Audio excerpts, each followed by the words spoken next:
video, let's talk about something old and something new. That's Old Manila and New Manila.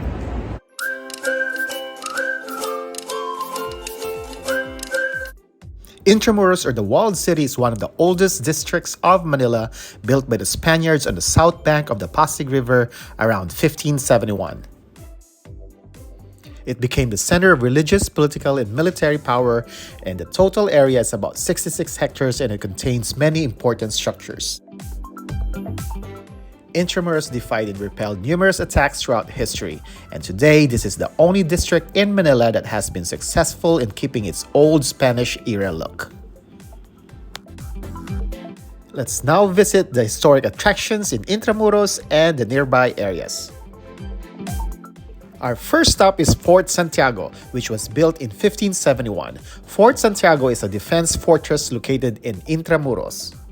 The exact spot where Fort Santiago now stands was once a Muslim kingdom. The Spaniards destroyed the site and built a defense fortress instead.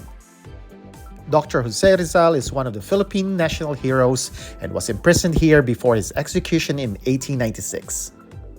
Another feature worth checking out is the white marble cross that commemorates the bravery of the freedom fighters who were imprisoned in the dungeons here. In 1592, the dungeon was originally built to store weapons, and this chamber was turned eventually into a series of prison cells.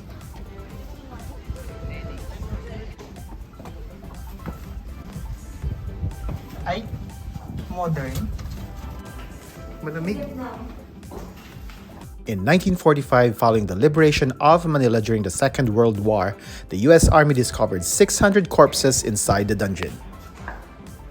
The bodies were subsequently buried in mass on the site near the dungeon, where now it's marked by the white marble cross. Kami pa ang unang sundalo noong araw. Ghost na kayo. Ghost. Dr. Jose Rizal was imprisoned just a few steps from the dungeon. He had a separate prison cell. There he spent his last days and penned the famed Mi Ultimo Adios. We're getting hungry now, so let's go to the beautiful Manila Hotel for some food and continue our trip of Intramuros in a little bit. The Manila Hotel is a 550-room 5-star hotel along the Manila Bay, and it's not too far from Intramuros. It is the oldest premier hotel in the Philippines, built in 1909 and was opened on July 4, 1912. There were several offices of news organizations like the New York Times before, and Manila Hotel hosted world leaders and celebrities, and it served as a residence of General Douglas MacArthur, and now his room is known as the MacArthur Suite.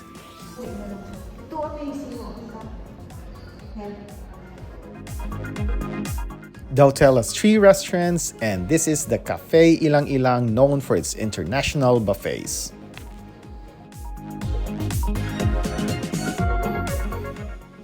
Let's continue with our tour of Intramuros, and we're looking at this masterpiece, the Manila Cathedral.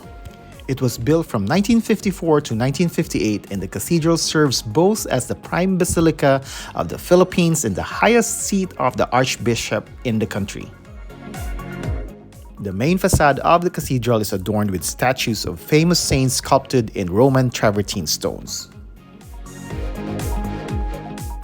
The tabernacle of the main altar represents Mary in the act of receiving the body of Jesus from the hands of Saint John. Take a good look of the sleek Filipino invention. It's called the Bambike. It's not just a piece of art, but also a sustainable creation. It is functional and hardy as steel and environmentally friendly. The Bambike Eco Tours provide educational tours of the Walled City. This is the San Agustin Church, and this is the oldest church in the Philippines. They started building the church in 1571 and was only completed in 1607.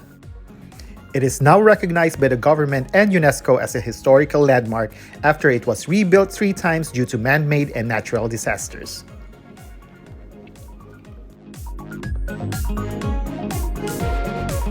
It's a beautiful church with ornate interior, and it's home to the tombs of the first Governor General Miguel Lopez de Legazpi and other Spanish conquistadors. That's the end of our tour of the historic and majestic Old Manila.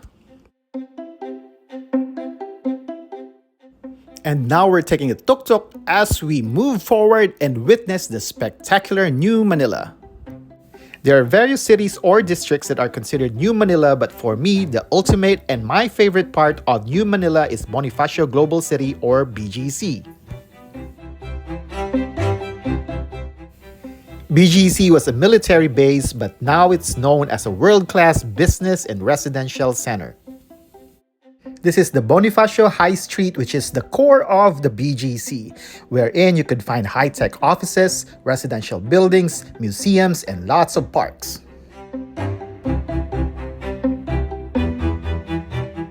In BGC, you could splurge on upscale stores and buy pricey cool things.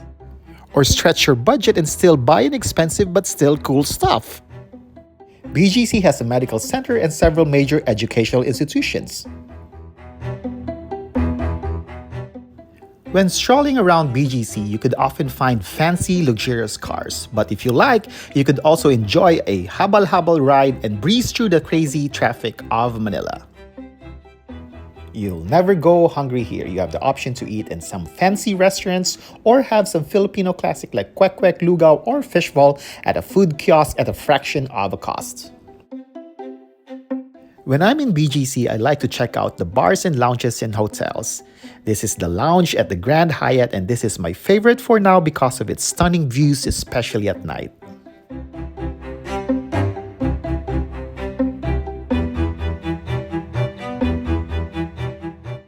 Some like the Old Manila while the others like the New Manila. I think each district has its own charm and they complement each other and provide a truly unique Manila vibe.